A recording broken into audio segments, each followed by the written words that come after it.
लंगड़े जानवर की कुर्बानी का क्या हुक्म फुकहा ने नकल किया है। चुनांचे जो जानवर बिल्कुल लंगड़ा हो या इस कदर लंगड़ा हो को 3 पांव जमीन पर रखता हो और चौथा पांव जमीन पर रख ही नहीं सक रहा है, बिल्कुल रखता ही नहीं, टेकता भी नहीं हो, तो उसकी कुर्बानी फिर दुरुस्त नहीं होगी, यह ऐबदार जानवर हो गया। और अगर चौथा पांव जमीन पर टेक करके लंगड़ा करके चलता हो तो फिर इस सूरत में ऐसे जानवर की कुर्बानी जायज और दुरुस्त है।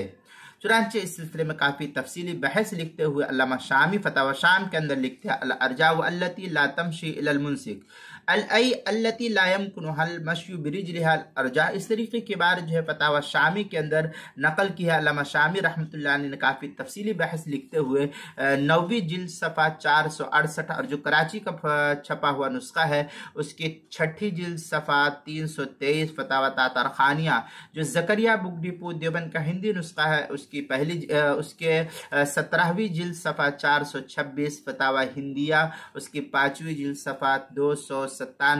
अल बहर राइक जो जकरिया बुक डिपो देवबंद का हिंदी नुस्खा है उसकी 9वीं जिल्द सफ़ा 323 फतावा महमूदिया जो ढाबेल का छपा हुआ नुस्खा है उसकी 17वीं जिल्द सफ़ा 376 जामिल फतावा उसकी 4थी जिल्द सफ़ा 411 किताबुल मसाइल उसकी दूसरी जिल्द सफ़ा 318 और 319 पर इसको नकल किया गया है, वहां भी देख सकते हैं।